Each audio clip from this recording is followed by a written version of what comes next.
Hi, and welcome to Business Advisory and Tax Tips. Today, I'm going to be talking to you about the PPP, the Paycheck Protection Program, Round 1, Round 2, and Forgiveness. But first, I'm Michelle Burke, coming to you live from Annapolis, Maryland. Many of you know that after 30 years as a CPA and tax accountant, I went out on my own last year and created Health and Taxes. There are only two things certain in life, death and taxes. I'm here to help you flip that to health and less taxes. Every Wednesday, I come to you at 5 p.m. to give you some business advice or tax tips. So please tune in. And if you're catching this in replay, you can also go over to my Health and Taxes YouTube channel and watch from there. Be sure to subscribe, like, and comment. So thank you. So today, our whole focus is going to be on the Paycheck Protection Program. So many of you know that last March, the CARES Act came out and created the Paycheck Protection Program. So we're going to call it PPP and Round 1. Round 1 had an 8-week program and a 24-week program. And Round 1 had $522 billion initially put in the program for small businesses it's focused on keeping workers on the payroll. That was its main purpose. Anyway, Round 1 had closed. And then in December 22nd or 27th, when the president signed the omnibus package that included the second stimulus package, Round 2 was created and Round 1 was reopened. So reopening of Round 1 happened on January 11th. So if you did not receive Round 1, or you applied for it but didn't get it for whatever reason, there may be some true reasons why you didn't qualify, but Round 1 is open, and I would suggest, if you, after listening to this, if you think that you might qualify, I would suggest that you go qualify for Round 1 before you qualify or apply for Round 2. So Round 1, who qualifies for Round 1? So who qualifies is anybody who's self-employed, a 1099 contractor, someone who's doing a side hustle, or a business that had, for Round 1, less than 500 employees. Round 1 did not have a requirement that income went down. The requirement was that you were in business prior to February 15th, 2020, and that you earned revenues. So, and that you had a hardship from the pandemic, okay? So that you didn't have to show that you had a change in revenues, just you had to attest to having a hardship due to the pandemic. And I'll tell you how that's different with Round 2. So with Round 1, originally it was 8 weeks, then they extended it to 24 weeks. So that's a covered period for that program. And the way that the loan amount is anywhere from $1,000 up to $2 million.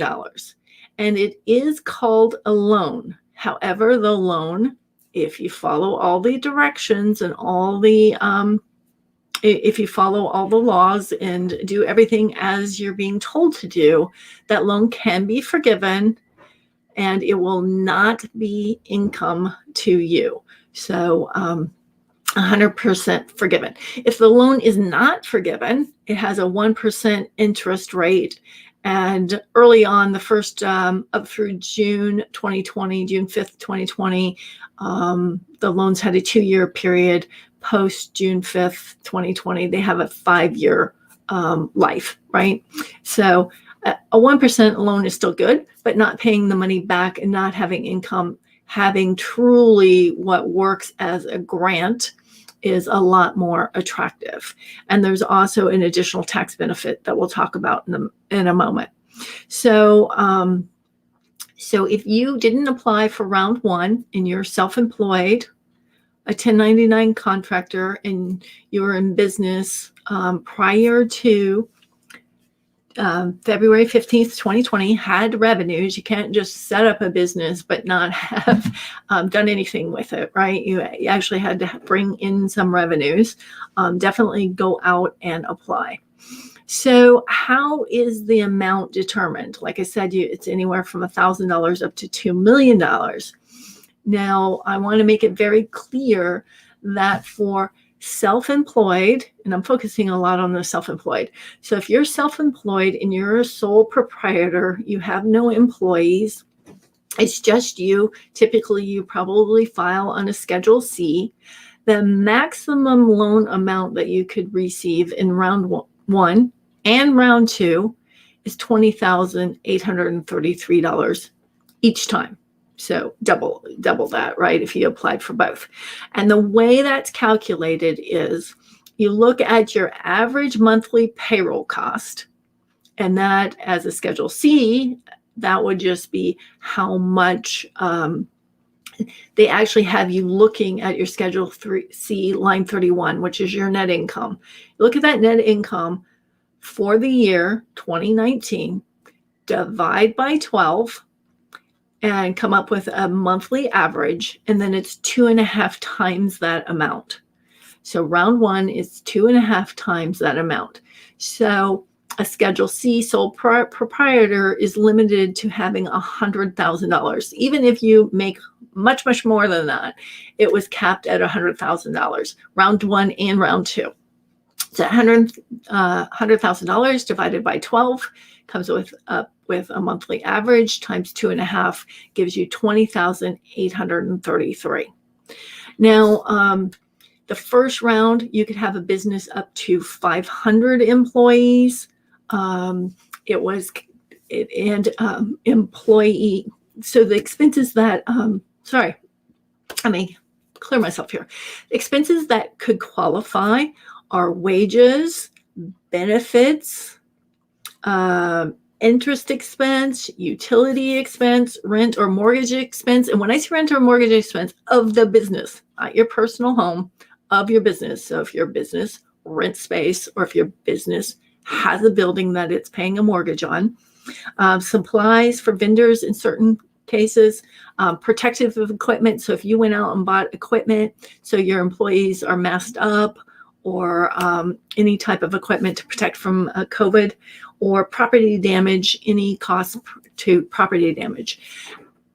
Of that money, for it to be forgiven, at least 60% of the funds have to go towards payroll, and the other 40% have to go to these other qualified expenses that I just listed out, regardless if that's round one or round two. There was some initial talk. It was initially set at 75%, and then it was lowered to 60%.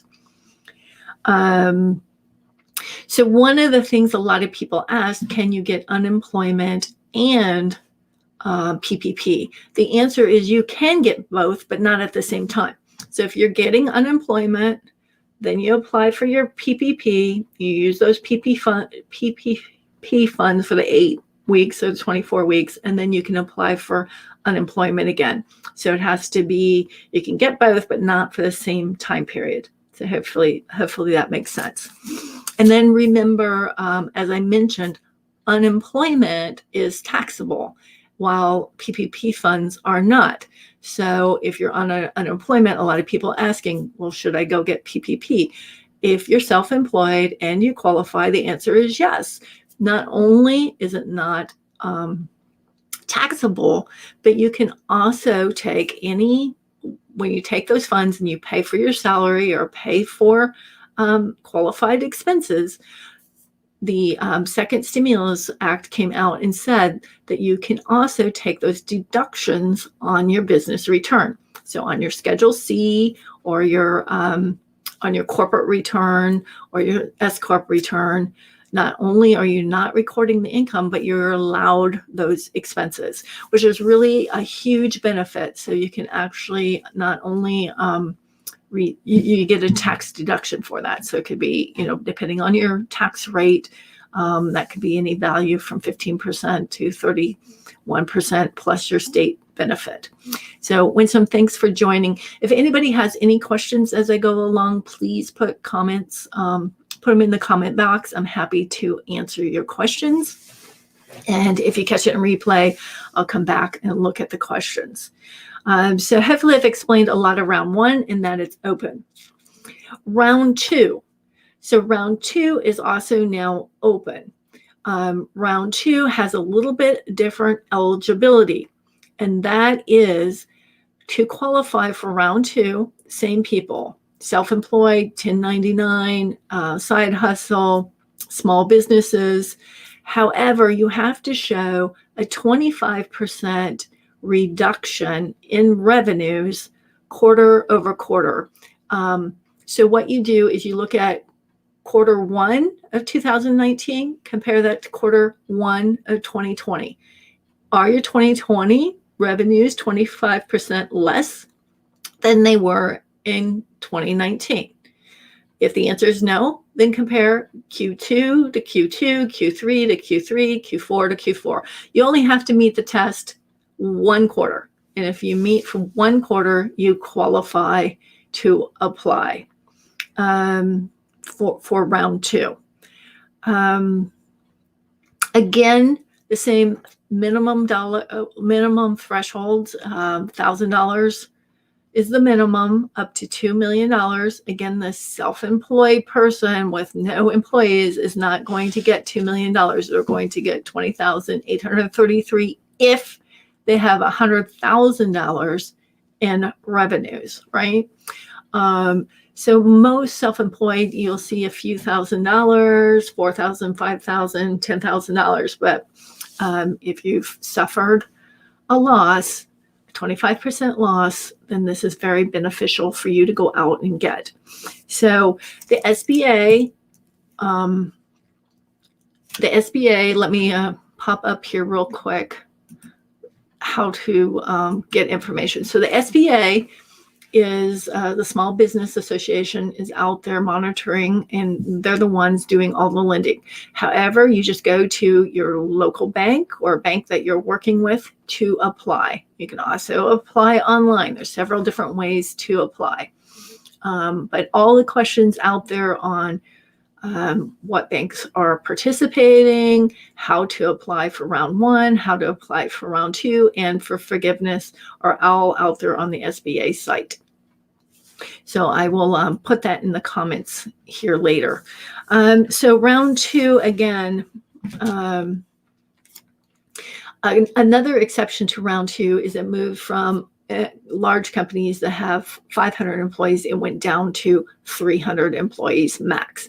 And remember, the whole purpose is to keep your employees employed during that time and not to cut back on their salaries.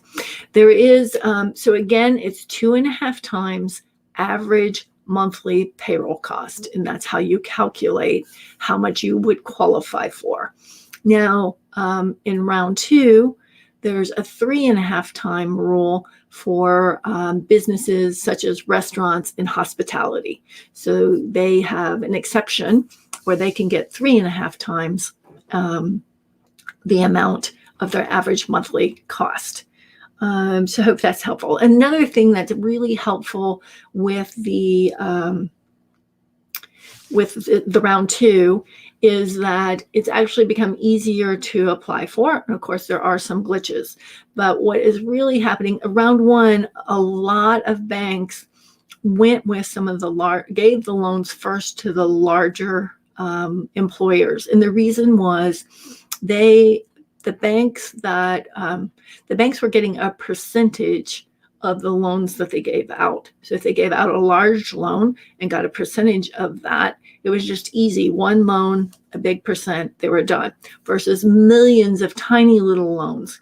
So in this round, the incentive for the bank is that they get a minimum flat fee regardless the size of the loan.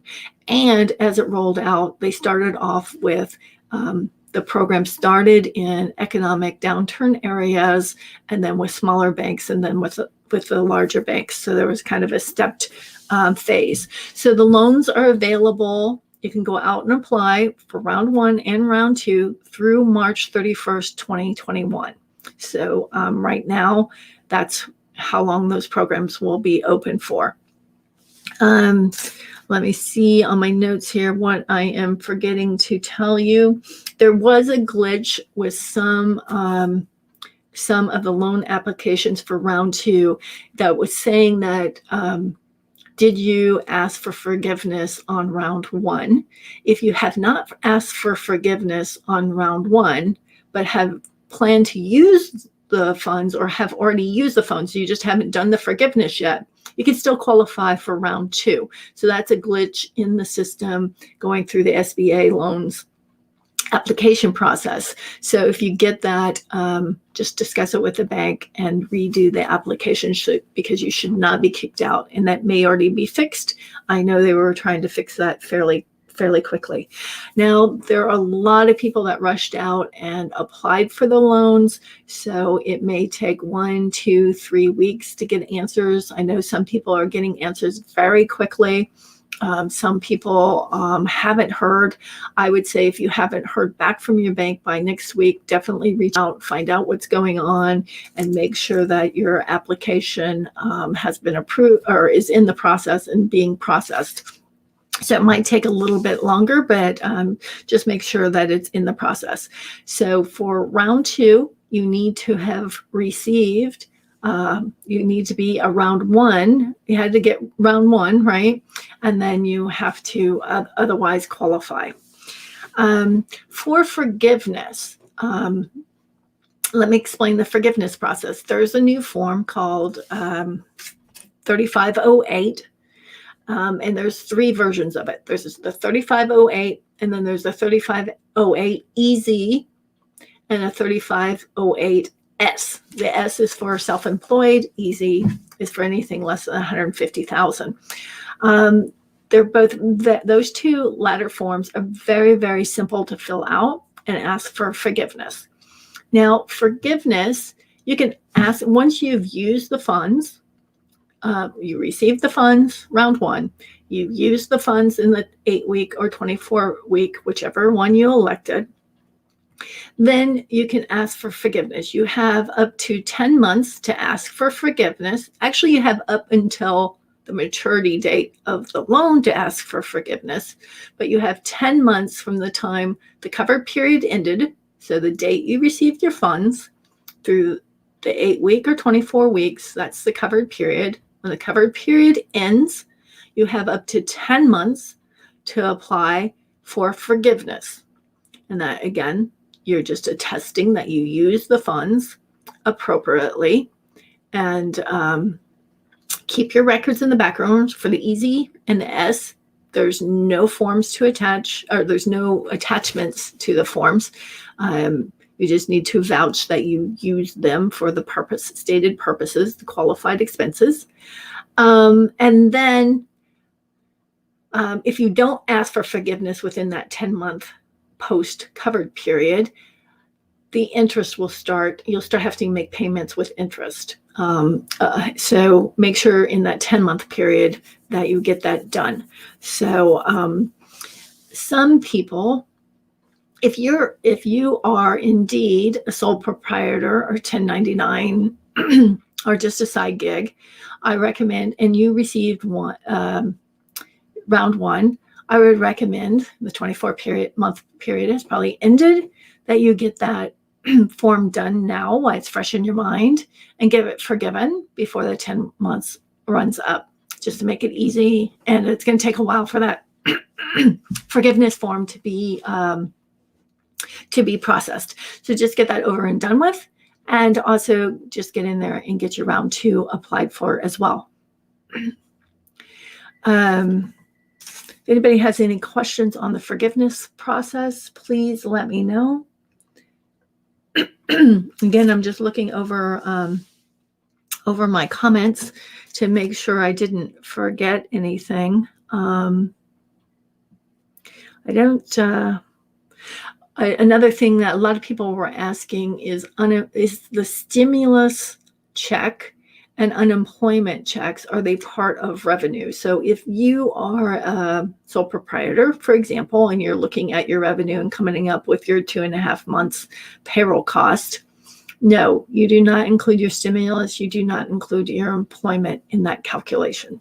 So hopefully that is clear as well.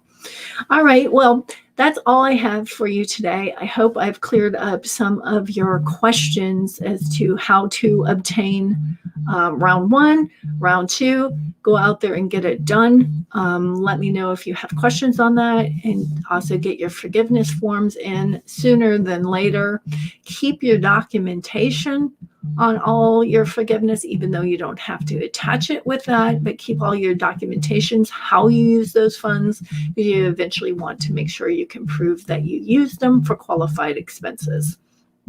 So that's all I have on that for today. I will also tell you that I appreciate you watching my show.